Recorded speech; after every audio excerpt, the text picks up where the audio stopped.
There comes a moment, quiet, undeniable, when you realize the cavalry isn't coming, not from your siblings, not from your children, not even from the ones who said they'd always be there. And it's not because they don't care.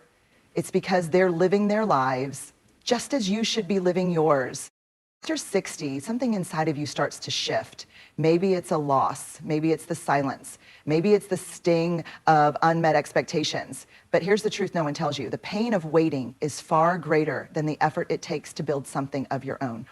This is not a speech about bitterness. This is about courage. The courage to stop hoping they'll show up in the way you need and start showing up for yourself. It's about choosing clarity over guilt, self-respect over obligation, and peace over performance. We've been conditioned to think that family is forever, that blood guarantees loyalty, that aging means becoming dependent. But what if aging was the doorway to something richer? Independence without apology. You're not too old, you're not too late, you're just on time to build your life around foundations that don't collapse when people disappear. You deserve to feel strong, safe, and sovereign, not because someone gave you permission, but because you finally stopped waiting. There's a quiet kind of power that emerges when you no longer feel the need to defend your peace. And it often arrives later in life when you've been burned enough times, stretched too thin, and made small for far too long. For many of us, especially in families, boundaries have always come with guilt. We were taught to be polite, to stay connected no matter how uncomfortable it felt, to answer every call, show up to every gathering, and tolerate behavior that chipped away at our spirit. We feared being called selfish, dramatic, difficult, or disrespectful. So we kept explaining ourselves, trying to justify why we needed space, time, silence, or simply respect. But here's what you learn after 60. Your peace is not up for negotiation, not anymore. You've earned the right to protect your heart without sending anyone a memo. You can say no without a footnote. You can decline the dinner, the phone call, the argument, the expectation without offering a single excuse. You are not required to stay emotionally available to people who constantly dismiss your boundaries and call it love. You're not required to entertain guilt trips disguised as tradition, and you are absolutely not required to let family, biological or chosen, treat your presence as something they're entitled to rather than something that is earned. A real boundary isn't about controlling someone else's behavior, it's about protecting your own energy. And you don't need to shout, argue, or convince anyone. A boundary can be as simple as not replying, as calm as not showing up, as quiet as removing access without drama. You don't owe an explanation for why you no longer feel safe. You don't owe a justification for choosing peace over obligation. You are not cruel for stepping back. You are wise. You are finally showing yourself the respect you've given away for decades. Boundaries without explanation don't mean you're cold, they mean you're clear. They're a declaration, I will not abandon myself to keep you comfortable anymore. That kind of clarity doesn't just protect you, it teaches the next generation how to live with dignity. After 60, one of the most powerful shifts you can make is learning to trust yourself. Not quietly, not cautiously, but fully. It's the kind of trust that doesn't waver when someone questions your decisions. It doesn't shrink when others disapprove. It doesn't look around the room for validation before taking a step forward. Most of us grew up in systems, families, cultures, religions, where obedience was praised and self-trust was seen as rebellion. We were taught to second-guess our instincts, defer to authority, and seek approval before making choices. Even as adults, we waited. Waited for someone to say, you're right. Waited for someone to say, it's okay to do that. Waited for someone to see our worth before we believed in it ourselves. But now, after all you've lived through, self-trust must become non-negotiable.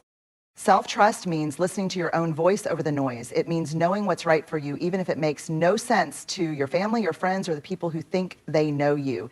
It means no longer waiting for someone to say you deserve better because you already know you do. It's trusting yourself enough to walk away from conversations that leave you feeling small. Trusting yourself enough to spend money on your well-being, even if others call it selfish. Trusting yourself enough to start something new at 61 or 75, even if no one claps or notices. This kind of self-trust isn't loud or arrogant. It's steady. It's the quiet confidence that says, I don't need to explain this. I know it's right. I don't need anyone's blessing. I already gave myself permission.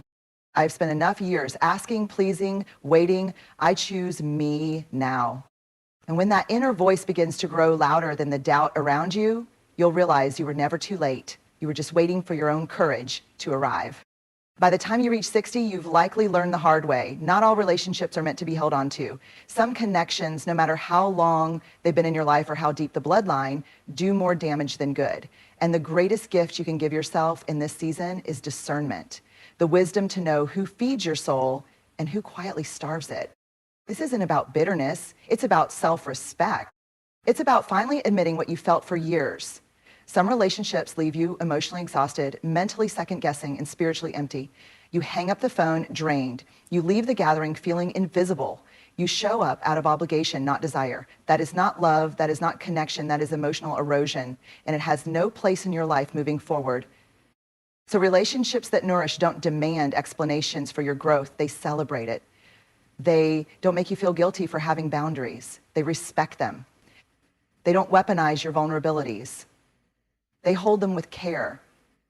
These are the people who see you not just out of duty, but because they genuinely want to.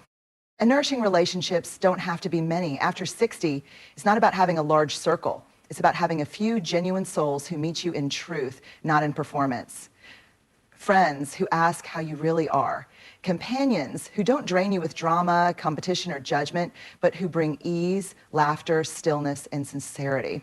Sometimes those people aren't family, and that's okay. Sometimes they're new, and that's beautiful. You're allowed to outgrow the people who once felt safe.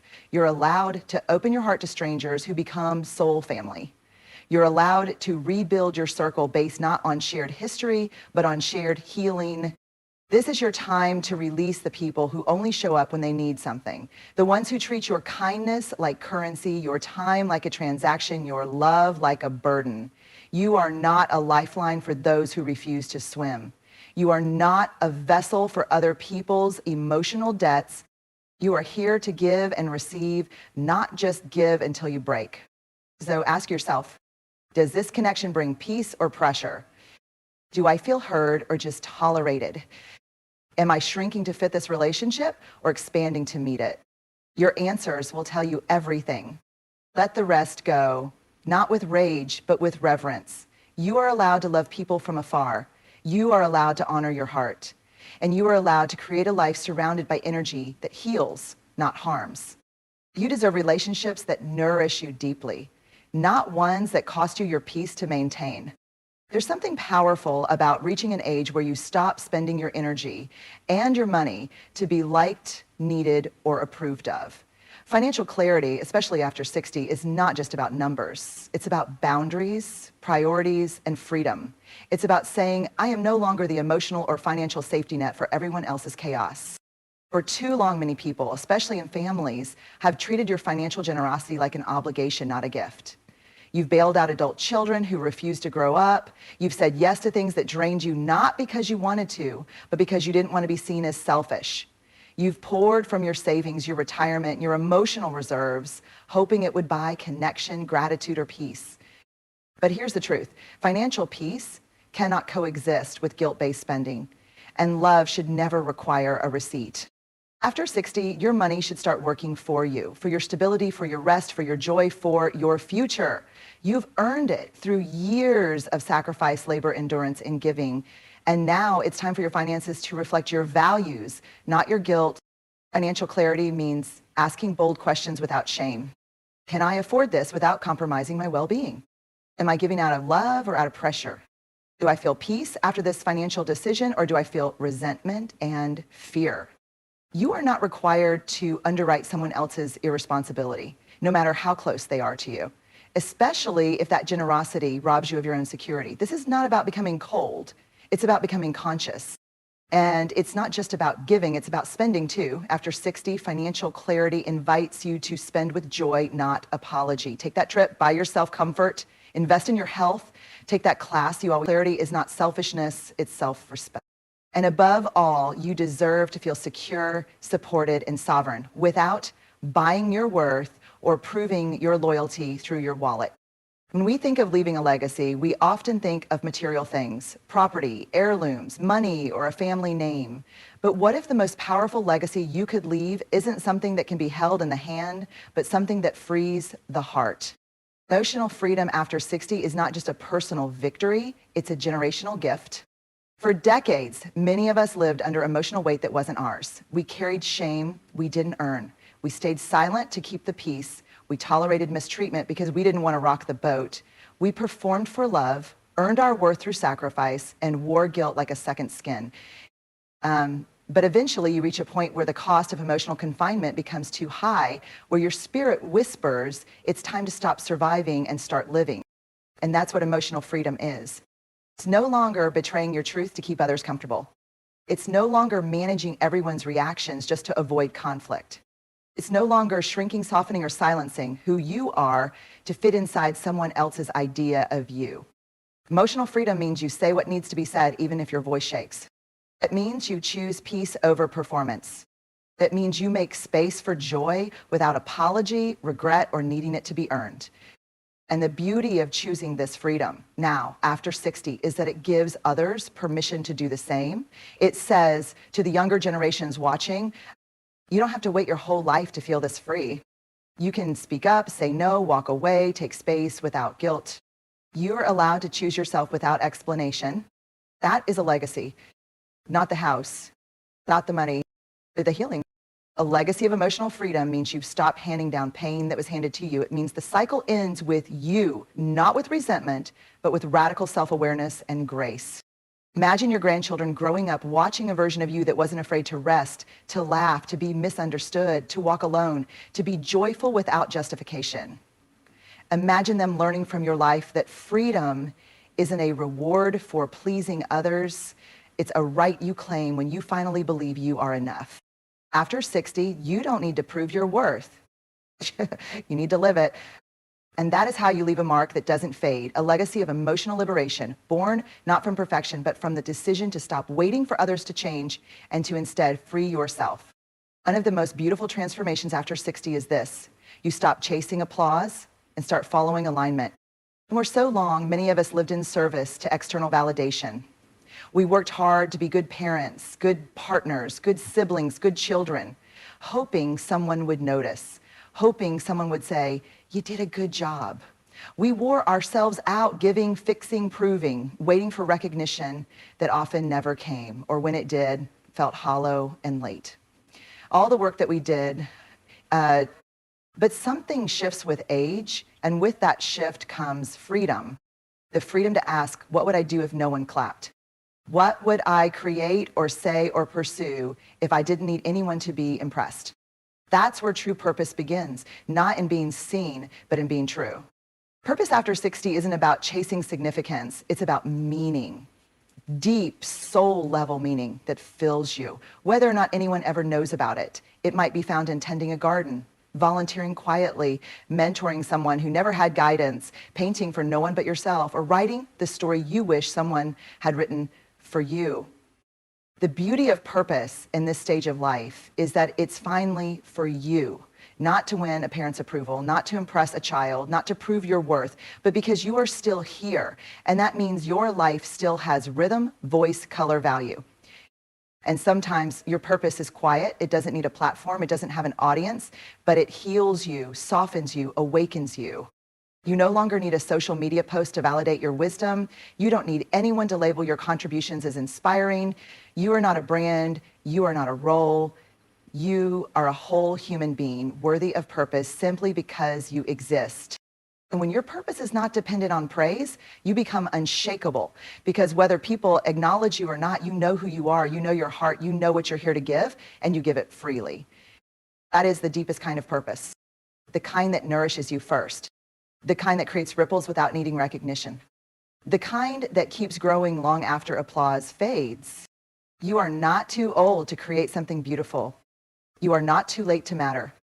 And you certainly do not need permission to start walking in your purpose, quietly, boldly, peacefully. Let them wonder what drives you. Let them misunderstand. Let them overlook you. Your joy is not up for debate.